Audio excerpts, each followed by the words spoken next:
이래서 FcRn 항체의 가능성 때문에 글로벌 제약사들도 이 자가 면역 질환 신약 신정에 참전했는데요.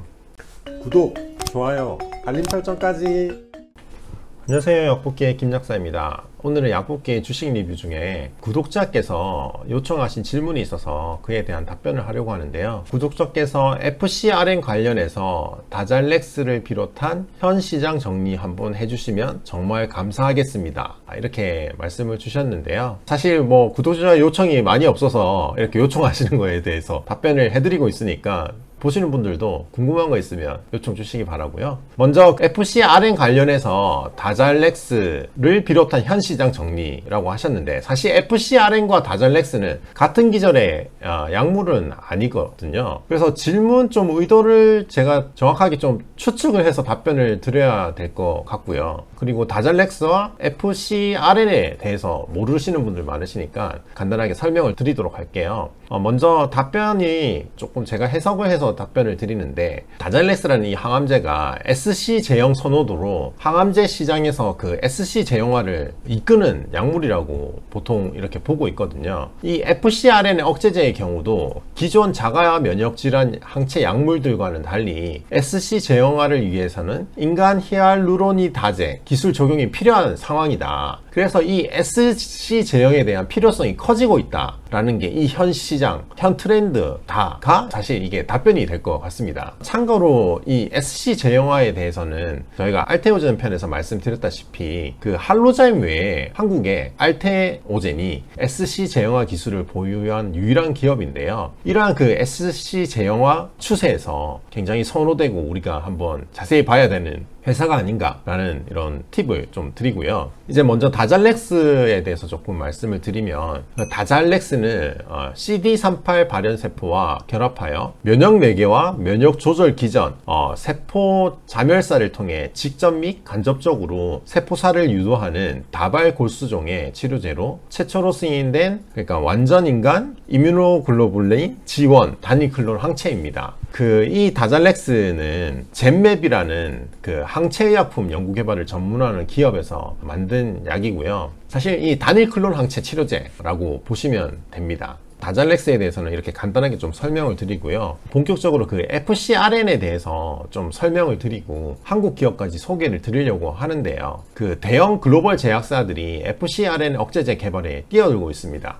왜냐하면 작년 말에 처음으로 그 FcRn 억제제가 미국 FDA 승인을 받았기 때문이죠. 그 벨기에 제약기업인 아제넥스가 지난해 12월에 FcRn 억제제 비브가르트를 전신성 중증 근무력증 치료제로 FDA 승인을 받았습니다. 이 FcRn을 차단하는 기전으로 승인받은 최초의 신약입니다. 이 FcRn이란 그 상피세포에 존재하는 면역 글로불린 G의 방어 수용체인데요.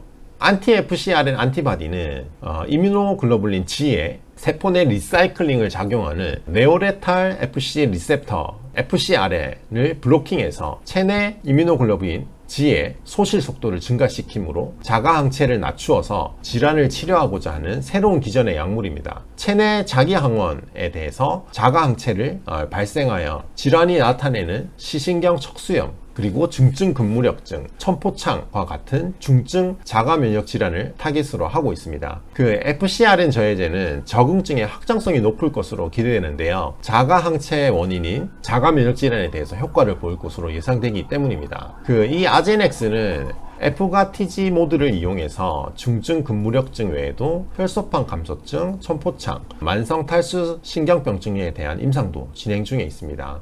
이래서 FcRn 항체의 가능성 때문에 글로벌 제약사들도 이 자가 면역 질환 신약 신정에 참전했는데요. 아제넥스는 추가적으로 편의성을 개선시킨 피하주사 제형을 개발하고 있고, 중증 근무력증에 피하주사 FcRn을 그 생물약품 허가 신청을 이미 제출한 것으로 나와 있고요. 그리고 이 적응증 확대 등을 통해서 이벨류에이트 파마가 추정하기로는 2026년 비브가르트의 순현재 가치가 45억 달러에 이른다고 했습니다. 이러한 확장성 때문에 존슨앤존슨은 모멘타 파마스티컬을, 아스트라제네카는 알렉시온을 인수해서 FcRn 신약 후보 물질을 확보한 상황입니다. 사실 국내에서도 한올 바이오파마가 중국 하버 바이오메드, 미국 이뮤노반트와 함께 바토클리맙을 중증 근무력증, 온난 자가면역 용혈성 빈혈, 갑상선 암병증 치료제로 개발 중에 있습니다. 지난해에 부작용 등으로 인해서 임상을 중단했지만 임상 참여 기준을 변경해서 하반기에 임상을 재개하기로 했다고 하고요. 중증 근무력증 임상의 경우 그 이뮤노반트가 상반기 중 임상 3상을 시작할 계획이라고 해요. 하버 바이오메드가 진행하는 중국 임상은 하반기 3상 데이터를 확보해서 신약 허가 신청하는 것을 목표로 하고 있고 내년 중국 상용화를 목표로 하고 있다고 합니다. 그리고 연내에는 일본에서 3상에도 돌입한다고 합니다. 사실 이 한올 바이오의